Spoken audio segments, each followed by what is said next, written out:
Alors, c'est mon 8e item. On parle d'un amplificateur audio des années 80 de marque Pioneer.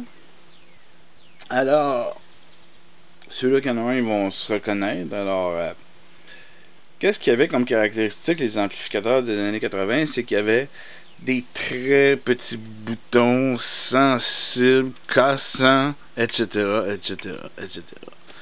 Là, je vous montre cet amplificateur-là. OK? Il est sale. Eh bien, pas juste sale. Vous voyez du brun au-dessus, là? Avant, c'était comme ça, là. C'était beige. Ça, c'est une accumulation de fumée de cigarette. Alors, c'est certain que cet amplificateur-là, un jour, s'est mis à gricher. Parce que les petits contrôles ici, là, les petits potentiomètres qu'on appelle, sont sujets à ça. Alors, le monsieur étant un fumeur, un gros fumeur, et puis qui fait jamais le ménage, il m'a laissé cette, on va appeler ça une vidange, parce que c'est là que ça va aller.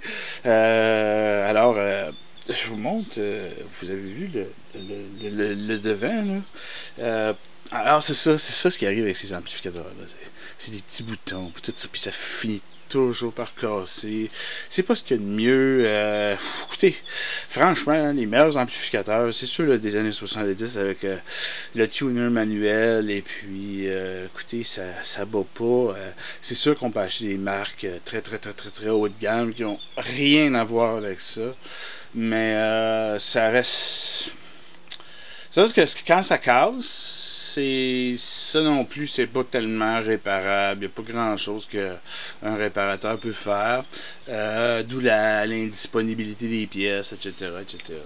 Alors, bon, là, je l'ouvre. J'avais déjà dévissé. Bon. On voit ici la rouille. Ici. Je sais pas si vous le voyez à la caméra là, mais il y aurait un nettoyage à faire là-dedans, c'est incroyable. Alors, si je vous explique un petit peu comment un amplificateur fonctionne, alors probablement que dessous cette plate, il doit y avoir les transistors de sortie. C'est dur à dire.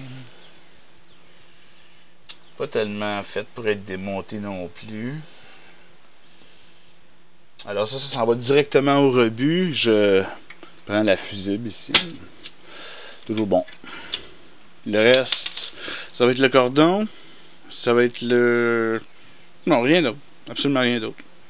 Tout ça au complet, là, aux poubelles. Mais bon, le gars, il a couru après. S'il avait fait attention, il marcherait peut-être encore. Puis, un potentiomètre qui griche ou un bouton qui fait mauvais contact, ça se nettoie.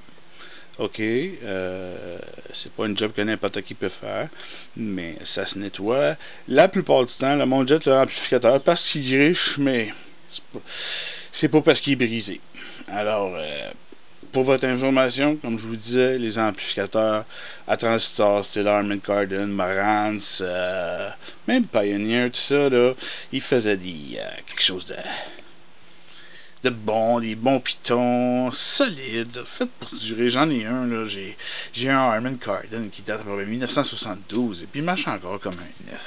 Alors, vous voyez ce genre d'amplificateur-là, si on essaie de changer les transistors de sortie qui sont responsables de la sonorité, évidemment, là, qui sort au bout, si vous ne pluguez pas de haut-parleur, vous pouvez les sauter, et puis ils ne sont pas remplaçables parce qu'ils sont uniques à la compagnie.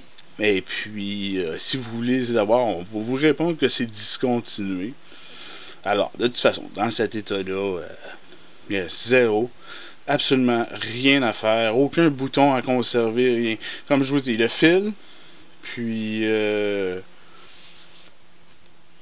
ça j'ai mis de côté, la fuse, ah oui, la fusible. Alors, c'est ça, c'est cette ampli ultra sale, je peux pas avoir plus sale que ça, là. C'est pas ma saleté, c'est la saleté d'un de mes voisins. Mais celle-là, là, est incroyable. Alors, ce petit amplificateur, si vous voulez du neuf, vous pouvez vous acheter du neuf. Je vous dis dans l'usager, dans le seconde main. Là. Si vous connaissez pas ça, achetez quelque chose d'un magasin d'occasion. Il les nettoie, il les garantissent. C'est les meilleurs amplis, même s'ils vont vous coûter le même prix qu'un neuf. On a tendance à faire vraiment, mais vraiment les choses de très basse qualité, là, à la limite. Alors lui, il fait pas exception à la règle. On voit très bien les années 80, les petits pitons, là. Ça finit toujours par casser. Alors c'est lui. Il est défunt, vous ne le reverrez plus jamais. Bonne journée!